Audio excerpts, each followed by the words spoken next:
आपको ज़्यादा ट्रैफिक मिलेगा आपके उस पर्टिकुलर यूआरएल पे, उस पर्टिकुलर ब्लॉग पोस्ट पे जो आपने लिखा है, क्योंकि आपका जो टाइटल टैग है वो। Hello guys, welcome back. दोस्तों, आज की इस वीडियो में हम देखेंगे कि हम अपने ब्लॉग को 12 घंटे और उससे कम में भी कैसे रैंक करा सकते हैं। दोस्तों, ये जो टेक्निक है, ये मैं नहीं, मेरे जैसे काफ़ी सारे प्रो ब्लॉगर्स यूज़ करते हैं एंड वो भी अपने ब्लॉग को गूगल में 10 घंटे, 12 घंटे या उससे कम में भी रैंक करा लेते हैं। आज की इस वीडियो में हम सारी चीज़ों को स्टेप बाय स्टेप डिटेल्ड में देखेंगे कंप्यूटर स्क्रीन पे एंड आपको बताएंगे कि कैसे आप भी अपने ब्लॉग्स पे ज़्यादा से ज़्यादा ट्रैफिक ले सकते हो बिना नए ब्लॉग्स को डाले। तो चलिए दोस्तों, स्टार्ट करते हैं आज की इस वीडियो को एंड देखते हैं कि कैसे आप अपने ब्लॉग पे 12 घंटे और उससे कम में भी ट्रैफिक और रैंकिंग्स को ले सकते हो। दोस्तों, फर्स्ट पॉइंट की बात करें तो वो रिगार्डिंग है हमारे मेटा टैग्स के बारे में। एंड अब आप मेरे से पूछोगे कि मेटा टैग्स क्या होते हैं। तो मेटा टैग्स दोस्तों, जो भी हम Meta titles, Meta descriptions and URLs use करते हैं, ये सारी इंफॉर्मेशन को हम मेटा टैग्स कहते हैं। एंड मेटा टैग्स में लेट्स सपोज आपने अपना कोई टाइटल यूज किया है, राइट, एंड वो अगर आपने अच्छे से उसको एसईओ ऑप्टिमाइज नहीं करा है, तो चांसेस ये हैं कि आपका ब्लॉग जो है वो गूगल में रैंक तो कर जाएगा, पर क्योंकि वो अच्छे से ऑप्टिमाइज नहीं है, उस पर क्लिक्स नहीं आएंगे। एंड क्योंकि अगर क्लिक्स नहीं आएंगे तो आपके ब्लॉग रैंक करवाने का कोई फायदा नहीं होगा। तो इसीलिए ये बहुत ज्यादा जरूरी बन जाता है आपके लिए कि आप सही मेटा टाइटल को यूज करो। अब यहाँ पे मैं आपको कुछ 3-4 बातें बताऊंगा जो आपको ध्यान रखनी है अपने मेटा टाइटल को लिखते टाइम। सबसे पहली बात है दोस्तों कि आप जब भी अपना मेटा टाइटल लिख रहे हो, आपको ये मेक श्योर करना है कि आपका जो कीवर्ड है वो एग्जैक्टली जितनी जल्दी आएगा आपके मेटा टाइटल में, उतना ज्यादा बेटर है आपके एसईओ रैंकिंग्स के लिए। लेट्स सपोज आप एक आर्टिकल लिख रहे हो, बेस्ट स्मार्टफोन अंडर 10,000, तो कोशिश करो कि जो बेस्ट स्मार्टफोन अंडर 10,000 है, ये जितनी पहले आएगा टाइटल के, उतना ज्यादा बेटर है। इसके साथ साथ जब भी आप कोई भी आर्टिकल लिखो, ये हमेशा मेक श्योर करो कि आप उसमें ईयर को यूज कर रहे हो। ईयर से मेरा मतलब है कि आप अपने टाइटल में जो भी लेटेस्ट ईयर चल रहा है, फिर जिस भी ईयर के लिए आप उस कीवर्ड को, उस आर्टिकल को ऑप्टिमाइज कर रहे हो, लिख रहे हो, वो आपके टाइटल में जरूर से आए। इसके साथ साथ थर्ड पॉइंट जिसका आपको काफी ध्यान रखना है वो है कि अपने टाइटल में कुछ ऐसा अट्रैक्टिव यूज करो या फिर कुछ ऐसे पावर वर्ड्स यूज करो जो कि यूजर को फोर्स करें आपकी वेबसाइट पे क्लिक करने को। जैसे लेट्स सपोज आप कुछ भी ऐसा कैची वर्ड यूज करो जिससे यूजर अट्रैक्ट हो आपके टाइटल की तरफ एंड वो आपके टाइटल पे क्लिक करे। इसके साथ साथ लास्ट चीज जिसका आपको ध्यान रखना है वो ये है कि आप कभी कभी क्या कर सकते हो, अपने टाइटल्स में एग्जैक्ट मैच फ्रेजेस का यूज कर सकते हो। इससे मेरा क्या मतलब है कि जैसे लोग, ये तो कीवर्ड हो गया हमारा कि बेस्ट स्मार्टफोन्स अंडर 10,000, लोग कभी कभी ये भी सर्च करते हैं कि can you buy a good smartphone under 10,000 और can you get a good camera phone under 10,000। ऐसे जो फ्रेज मैच वाले कीवर्ड्स होते हैं, अगर आप इसके लिए भी अपने टाइटल टैग को ऑप्टिमाइज करोगे तो कहीं ना कहीं आपको ज्यादा ट्रैफिक मिलेगा आपके उस पर्टिकुलर यूआरएल पे, उस पर्टिकुलर ब्लॉग पोस्ट पे जो आपने लिखा है, क्योंकि आपका जो टाइटल टैग है वो काफी अच्छे तरीके से ऑप्टिमाइज्ड है एंड वो क्लिक फ्रेंडली है एंड इसके साथ साथ वो अट्रैक्टिव दिख रहा है यूजर को, तो यूजर के चांसेस बहुत बढ़ जाते हैं उसको क्लिक करने के। सेकंड पॉइंट की तरफ बढ़े दोस्तों, तो वो रिगार्डिंग हमारे मेटा डिस्क्रिप्शंस को लेके। मेटा डिस्क्रिप्शंस में हमेशा आपको ये मेक श्योर करना है कि आपका जो टाइटल है, आपका जो टाइटल जिसके लिए आप ऑप्टिमाइज कर रहे हो, वो आपके मेटा डिस्क्रिप्शन में जरूर से आए। ना कि टाइटल, बल्कि आपके कीवर्ड्स भी आपके मेटा डिस्क्रिप्शन में आने चाहिए। लेट्स सपोज आप जैसे स्मार्टफोन पे आर्टिकल लिख रहे थे, राइट, तो ये मेक श्योर करो कि आपका जो कीवर्ड है वो आपके मेटा डिस्क्रिप्शन में जरूर से आए, कम से कम एक बार तो जरूर से आए। एंड इसमें भी टाइटल वाला लॉजिक है कि जितने जल्दी आप अपने कीवर्ड को इंट्रोड्यूस करोगे, उतना ज्यादा बेटर है आपके ओवरऑल मेटा डिस्क्रिप्शन की एसईओ फ्रेंडलीनेस के लिए। उतना ज्यादा ही आपका मेटा डिस्क्रिप्शन एसईओ फ्रेंडली होगा अगर आप अपने कीवर्ड को जल्दी से जल्दी इंट्रोड्यूस करोगे। लास्ट चीज दोस्तों जो आपको मेटा टैग्स में ध्यान रखनी है वो होती है यूआरएल और यूआरएल स्ट्रक्चर को लेके। अक्सर मैंने यहाँ पे लोगों को ये गलती करते देखा है कि जब भी वो ब्लॉग पब्लिश करते हैं तो वो कभी भी अपने यूआरएल को ऑप्टिमाइज नहीं करते, वो यूजुअली एक काफी लंबा चौड़ा यूआरएल रख देते हैं। बट हमें हमेशा ऐसा करना नहीं चाहिए क्योंकि ये एसईओ के लिए फ्रेंडली नहीं होता है। हमें हमेशा अपने यूआरएल को शॉर्ट और क्रिस्प रखना चाहिए ताकि यूजर के लिए भी वो पढ़ने में इजी हो, गूगल के लिए भी इजी हो एंड ज्यादा एसईओ फ्रेंडली भी वही होता है क्योंकि उसमें आपका कीवर्ड है एंड वो डिफाइन कर रहा है कि आपका पेज किस बारे में है। नेक्स्ट होता है यूआरएल स्ट्रक्चर के ऊपर, क्योंकि दोस्तों यूआरएल स्ट्रक्चर भी काफी सारे टाइप्स के होते हैं। एक होता है कि आप सिंपल यूआरएल यूज कर रहे हो जहां पे आप पोस्ट या फिर पेज जो भी टाइटल है उसके अकॉर्डिंगली वो ऑटोमेटिकली बनाता है। एंड एक होता है कस्टम, जहां पे आप खुद मॉडिफाई कर रहे हो अपने यूआरएल को अपने कीवर्ड के हिसाब से। जैसे यहाँ पे हम जैसे बेस्ट स्मार्टफोन 10,000 की बात कर रहे थे, तो आप अपना कीवर्ड रख सकते हो यूआरएल में फोन अंडर 10,000 और बेस्ट स्मार्टफोन्स अंडर 10,000, जो भी आप कीवर्ड आपने चूज करा है उसके अकॉर्डिंग आप यहाँ पे अपना यूआरएल रख सकते हो। अगर आप इन सारी बातों का ध्यान रखते हो तो आपके मेटा टैग्स जो है वो काफी अच्छे से ऑप्टिमाइज हो जाएंगे एंड ये आपको कहीं ना कहीं हेल्प करेंगे गूगल के अंदर ज्यादा जल्दी रैंक करने में। एंड हमेशा इस चीज का आपको ध्यान रखना है कि जब भी आप कंटेंट पब्लिश कर रहे हो, आपको कंटेंट पब्लिश करके भूल नहीं जाना है। दोस्तों ये गलती लोग अक्सर करते हैं कि वो कंटेंट पब्लिश करते जाते हैं पर उनको कभी एडिट नहीं करते, कभी अपडेट नहीं करते। तो ये जितनी बातें मैंने अभी मेटा टैग्स के अराउंड बताई है, आप अगर इनको हर वीक 1 से 2 बार एडिशन करते हो, एडिटिंग करते हो, तो कहीं ना कहीं गूगल को ये आप सिग्नल दे रहे हो कि आप अपने ब्लॉग को अपडेट कर रहे हो एंड गूगल कहीं ना कहीं आपके ब्लॉग को प्रेफर करेगा फ्रेशनेस की वजह से एंड आपके ब्लॉग को ज्यादा हाई रैंक करेगा।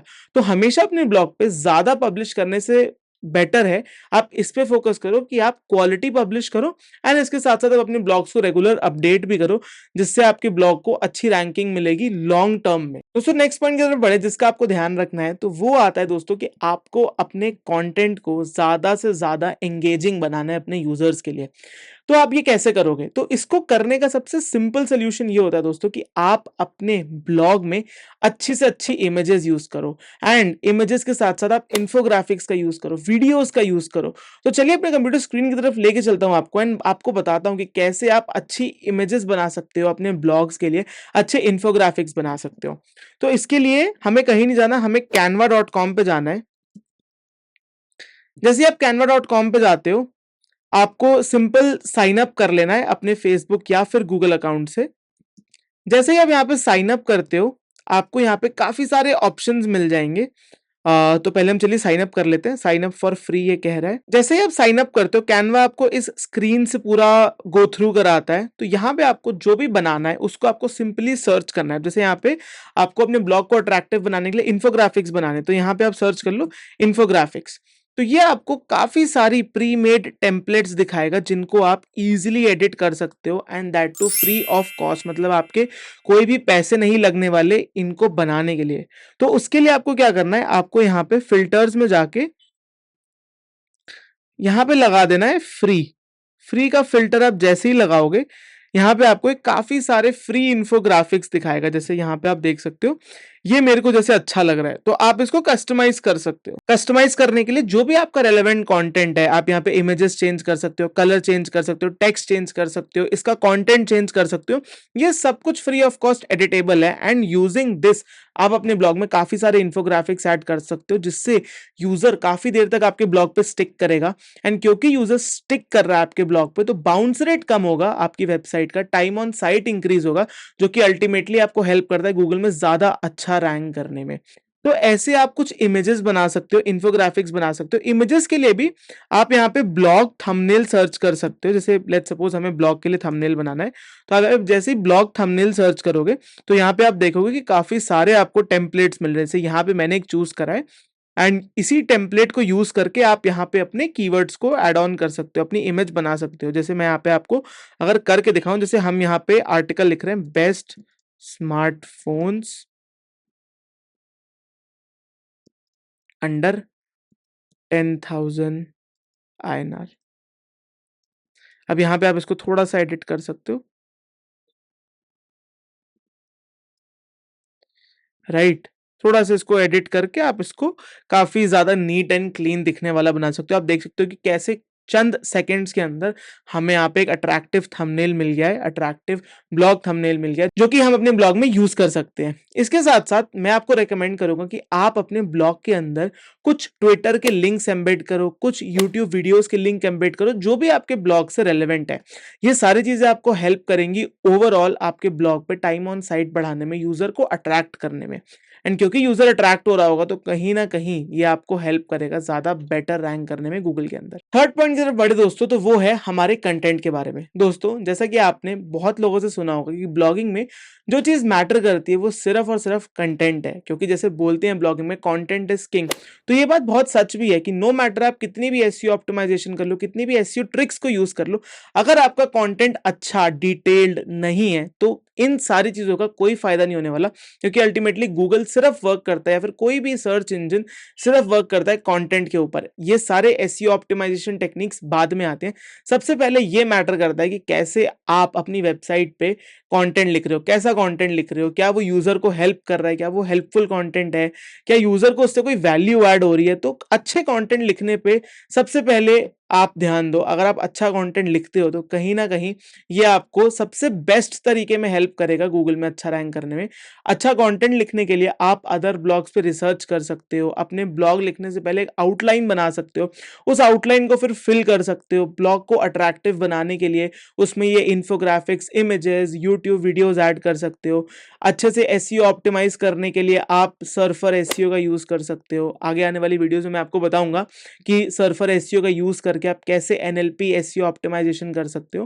तो ये सारी कुछ चीजों का ध्यान रख के आप अपने कंटेंट को अगर अच्छे से लिखते हो, अच्छे से ऑप्टिमाइज करते हो और उसको अट्रैक्टिव, ज्यादा सुंदर देखने वाला बनाते हो, तो ये भी आपको काफी हेल्प करने वाला है गूगल में अच्छा रैंक करने में। दोस्तों फोर्थ पॉइंट की तरफ बढ़े तो वो रिगार्डिंग होता है हमारी इंटरनल लिंकिंग को लेके।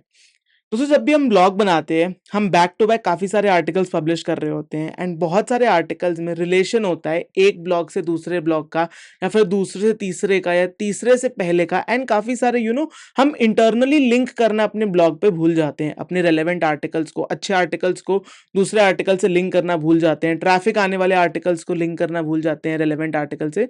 एंड इससे क्या होता है कि गूगल कहीं ना कहीं काफी ज्यादा इफेक्ट पड़ता है आपकी वेबसाइट की क्रॉलिंग पे। एंड एसईओ वाइज भी अगर आप कम इंटरनल लिंक करते हो तो आपके ब्लॉग को कम एसईओ फ्रेंडली बोला जाता है। तो अगर आप अपने ब्लॉग पर ज्यादा से ज्यादा इंटरनल लिंक करोगे, रेलेवेंट इंटरनल लिंक करोगे, तो ये कहीं ना कहीं आपको हेल्प करेगा गूगल में बेटर रैंक करने में।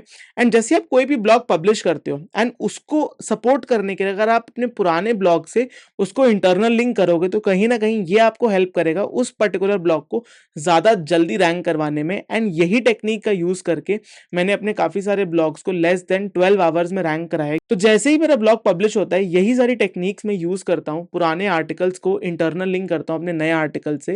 एंड ये सारी title tag optimisation, images optimisation, content optimisation करता हूँ, जिससे मेरा ब्लॉग जल्दी से जल्दी रैंक हो जाता है। कुछ कुछ केसेस में कुछ मिनट्स में रैंक हो जाता है, कुछ कुछ केस में कुछ घंटों और कुछ दिनों में मेरा ब्लॉग रैंक कर जाता है। दोस्तों लास्ट पॉइंट की तरफ बढ़े तो वो होता है कि हमें हमारे सर्च कंसोल से अपने कुछ कीवर्ड्स को अपने पोस्ट के अंदर, अपने ब्लॉग पोस्ट के अंदर ऑप्टिमाइज करना होता है। इससे होता क्या है कि लेट्स सपोज आप कोई आर्टिकल लिख रहे थे, राइट, एंड उस आर्टिकल में आपने इनडायरेक्टली या डायरेक्टली कोई कीवर्ड यूज करा जो कि आपने सही से टारगेट नहीं करा था, पर उस पे आपको क्लिक्स आ रहे हैं। तो आपको अगर उस कीवर्ड पे और ट्रैफिक लेना है तो आपको उस कीवर्ड को और अच्छे से ऑप्टिमाइज करना चाहिए। तो वो ऑप्टिमाइज कैसे करते हैं वो मैं आपको स्क्रीन पे दिखाता हूँ। उसके लिए आपको अपने सर्च कंसोल में आ जाना है एंड सर्च कंसोल में आने के बाद आपको वो कीवर्ड्स को देखना है जिनकी पोजीशन 11 से 20 के बीच में है, राइट, उन पेजेस की, उन कीवर्ड्स की। तो जैसे हम यहाँ पे एग्जाम्पल के तौर पे ये वाले यूआरएल को अगर कंसिडर करते हैं एंड देखते हैं कि इन पे जो कीवर्ड्स आ रहे हैं उनकी पोजीशन क्या है, तो यूजुअली जो यहाँ पे कीवर्ड्स आ रहे हैं वो सारे टॉप 20 में ही आ रहे हैं, राइट। बट यहाँ पे मैं देख सकता हूँ कि एक कीवर्ड है जो कि ऑलमोस्ट 8.5 है, तो इसका ये मतलब है कि कहीं ना कहीं ये कीवर्ड अच्छे से ऑप्टिमाइज नहीं है। बट अगर हम इसको अच्छा ऑप्टिमाइज करें तो चांसेस है कि ये कीवर्ड ऊपर आ सकता है। तो ऑप्टिमाइजेशन के लिए हमें क्या करना है, हमें बेसिकली इस कीवर्ड को अपने पैराग्राफ्स में ऐड करना है, हेडिंग में ऐड करना है, इमेज के ऑल टेक्स्ट में ऐड करना है, या फिर इन तीनों जगहों में से किसी भी एक दो जगह जहां पे भी ये इजीली फिट हो जाए, जबरदस्ती नहीं फिट करना है, जहां पे भी इजीली फिट हो जाए वहां पे हमें इसको फिट कर देना है। तो इसके लिए हम वेबसाइट के डैशबोर्ड पे आ जाते हैं एंड पहले इस कीवर्ड को सर्च कर लेते हैं। जैसे ही हमें ये ब्लॉग पोस्ट मिलता है मैं आपको दिखाता हूँ हमें एडिट कैसे करना है। जैसे ये वाला ब्लॉग पोस्ट है, पहले हम ये सर्च करते हैं कि क्या ये कीवर्ड हमने डायरेक्टली इंक्लूड करा है। अ, तो आई डोंट थिंक हमने डायरेक्टली करा है, जी नहीं, हमने डायरेक्टली नहीं करा है। तो इस पर्टिकुलर टॉपिक के ऊपर हम एक पैराग्राफ लिख सकते हैं, एक पैराग्राफ लिख सकते हैं, एक प्रॉपर सब हेडिंग लिख सकते हैं। जैसे पहले हम रिसर्च कर लेते हैं गूगल में कि एग्जैक्टली लोग इसके ऊपर क्या लिख रहे हैं। तो लोग इस पे लिख रहे हैं how do I fix adaptive screen flickering, या फिर can G sync cause flickering. ये सब कुछ चीजें हैं, जो ये सब वो कुछ कीवर्ड्स है जो लोग सर्च कर रहे हैं। तो लेट्स सपोज कि हमें ये एक सही क्वेश्चन लग रहा है, तो हम इसको अपने ब्लॉग में जहां पे भी रेलेवेंट जगह है वहां पे इसको इंक्लूड कर सकते हैं। जैसे यहाँ पे हमने यहाँ पे एक इसको एज अ पॉइंट बनाया एंड इस पे अब हम कुछ डिटेल्स को एड अप कर देंगे, ताकि ये जो हमारा पर्टिकुलर कीवर्ड है ये ऑप्टिमाइज हो जाए, ये जो पोस्ट है हमारा उस कीवर्ड के लिए ऑप्टिमाइज हो जाए। जैसे ही ऑप्टिमाइज होता है हम इसको एडिट करके अपडेट कर देंगे एंड गूगल के अंदर रीफेच करेंगे। जैसे ही हम रीफेच करते हैं दोस्तों, ये सारे चेंजेस करने के बाद मैं दावे से कह सकता हूँ कि आपके ब्लॉग पे बेटर रैंकिंग्स आपको देखने मिलेंगी, बेटर ट्रैफिक आप देख पाओगे एंड कहीं ना कहीं आपको इससे हेल्प होगी अपने फ्यूचर ब्लॉग्स को भी एडिट और अपडेट करने में। दोस्तों ये थी आज की हमारी वीडियो। मुझे उम्मीद है कि वीडियो आपको पसंद आई होगी। अगर आई है तो मेरे को अपने थॉट्स बताइए कमेंट सेक्शन में।